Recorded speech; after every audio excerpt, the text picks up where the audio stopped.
Good afternoon, Vinyl Community VC. How y'all doing today? Sunday, August 8th, and I'm doing pretty good. I'm doing pretty good myself. Man, my wife and I were out and we were doing some gardening today, and the humidity today was unbelievable. We were just puddles coming in, and it was just a couple hours out there, and holy smokes, it's a warm one out there. But I was watching Glenn Kellaway's video earlier today, and it was a contest entry for Randall Nelson. And this is my first introduction to Randall's channel, so I subbed him up. I gave him a sub, and I thought I'd jump in on the contest myself. It's a fun one here. It's a contest for, I guess, the 200 subscriber mark, I think is what it was. I'm not exactly 100% sure. I think it was the 200. He's over that now. I think I'm just looking at his channel now. I think he's at the 218 subs. I might have been that 218th. We'll never know. But, and I know you're hanging on the edge of your seat trying to find out whether I was or not. So he has three, what he calls prompts and not questions, because they're not questions. The first, and it's about, the whole thing is a travel theme, which I kind of thought was interesting.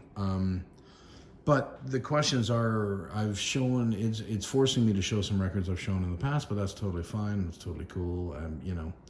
Is what it is, because he's asking us to show an album by an artist or a band from your hometown or your area or your province. In our case, I'm in Toronto. I live in Toronto now in Ontario, Canada.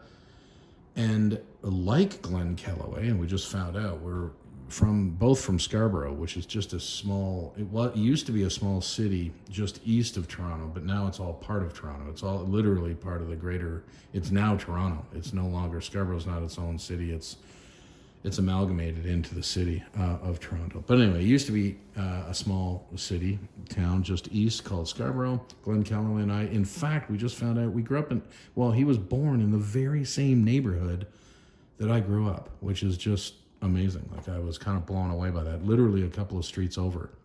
Anyway, he moved out of that neighborhood when he was 5. And he grew up in another area that I'm familiar with. But amazing coincidence, and what a small world, as we joked about.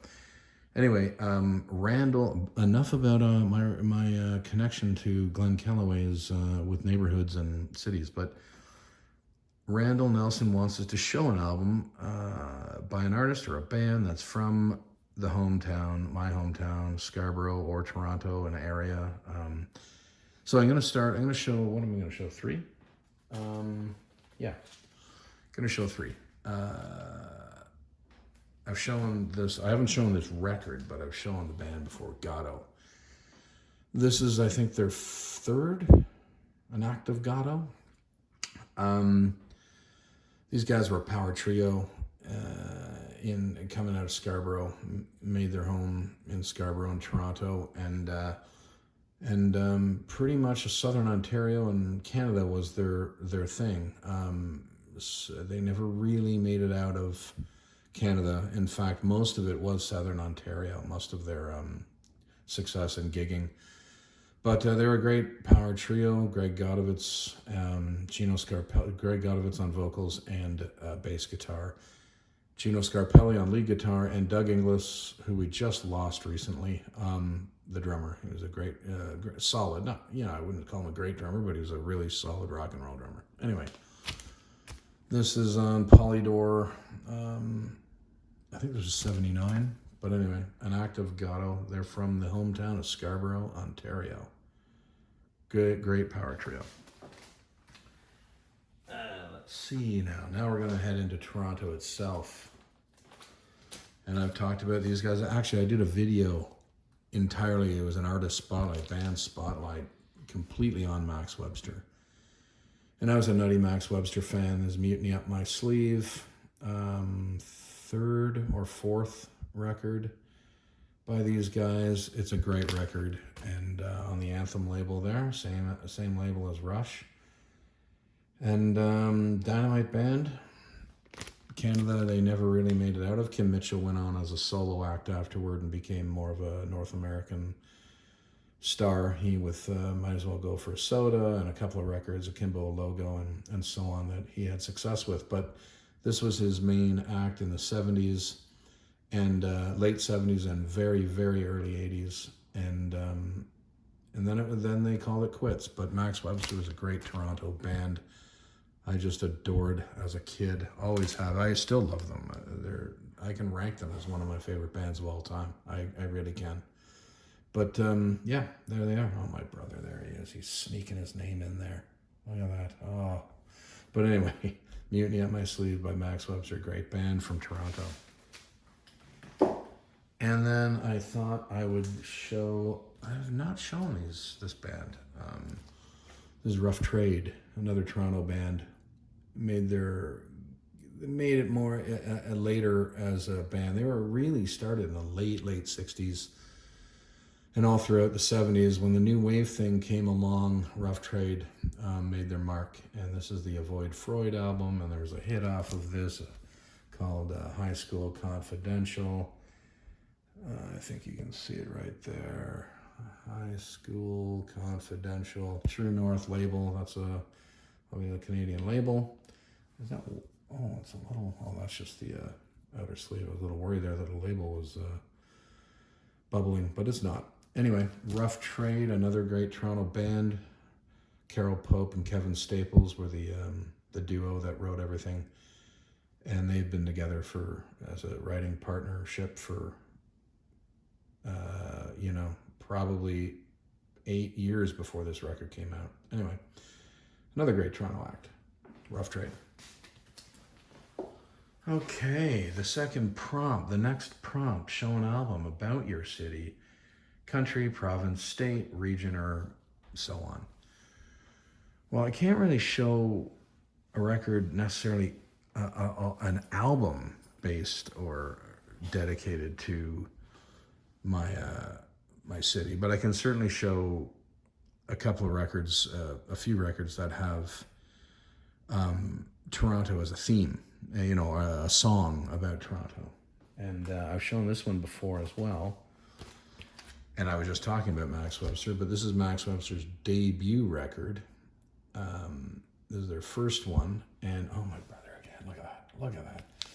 And on this is a song called Toronto Tontos.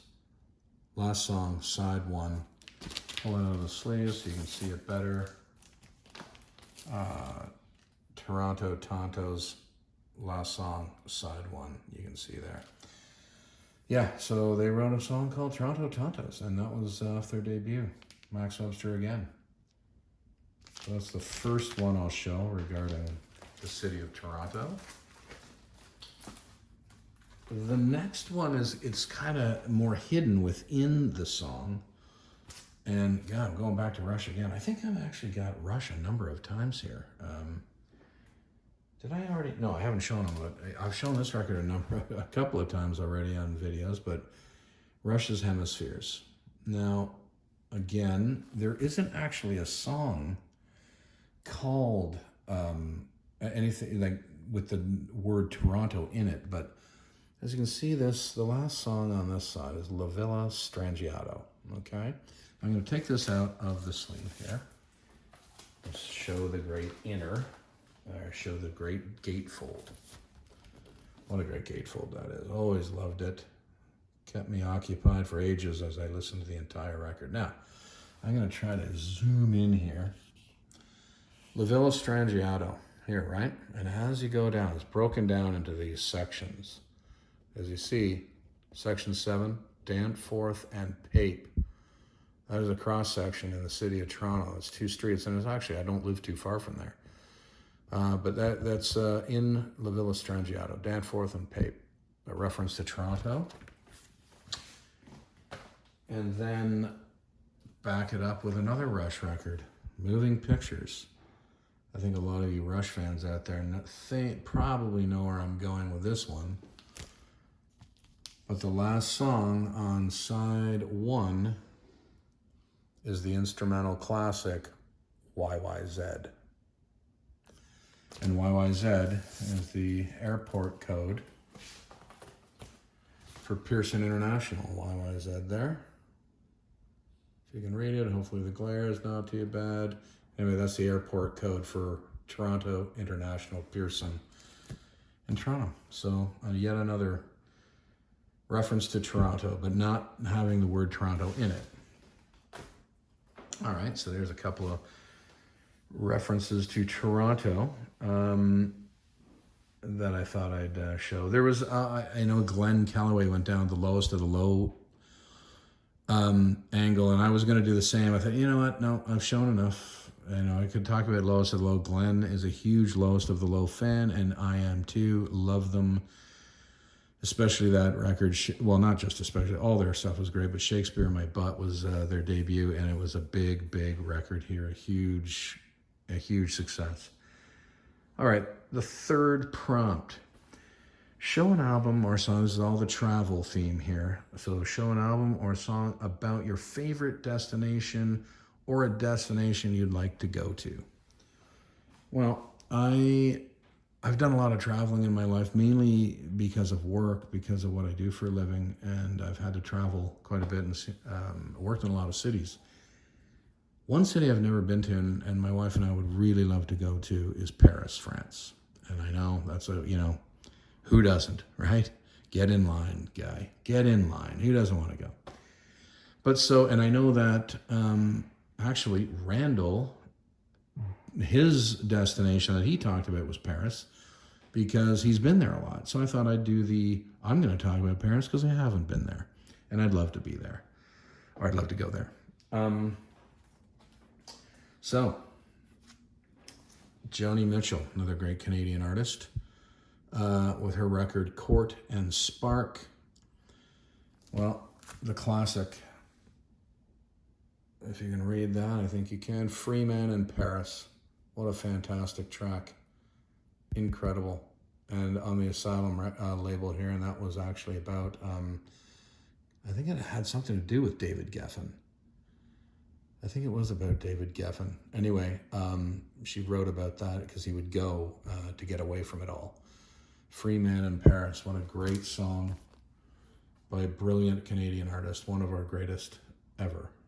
Joni Mitchell off of Court and Spark. Free Man in Paris. All right. The next Paris reference. Oh, look at me. Going back to Rush, if you can believe it. Caress of Steel. This is my third. What the hell is going on? There's 3 Rush references here. Caress of Steel. Very first track. Oh, it's hard to read there. I think I'll take it out of here. But there's a track on, it starts the record off. Side 1, first track, Bastille Day. And the inspiration was the storming of the Bastille in Paris, France. During the Revolution, I believe, and that was Neil Peart's inspiration to write about the storming of the Bastille and called it Bastille Day, off of Rush's Caress of Steel. All right. And I think this is the first record I'm showing that isn't a Canadian record. Well, I guess that makes sense because, anyway, kind of an idiotic statement, I guess.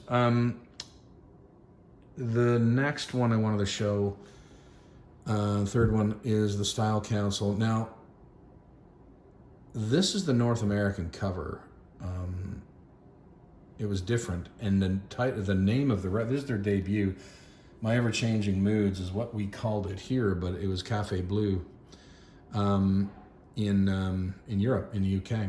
And I'd love to find a copy of original UK version. I love the Style Council. But anyway, this is off of their debut, and the song is The Paris Match on side 1. Great track, this entire record. I love everything about Paul Weller and the Jam, of course, but the Style Council was just an outstanding band in the 80s that I really enjoyed and still do to this day. Well, Randall, that is my entry into your VC contest, and really appreciate you putting this on, and I'll let you know that I've uploaded it. Anyone who's watching, please go to Randall's channel, give him a sub. He deserves it. And Vicar of Vinyl is out. Enjoy your Sunday. I'm out of here.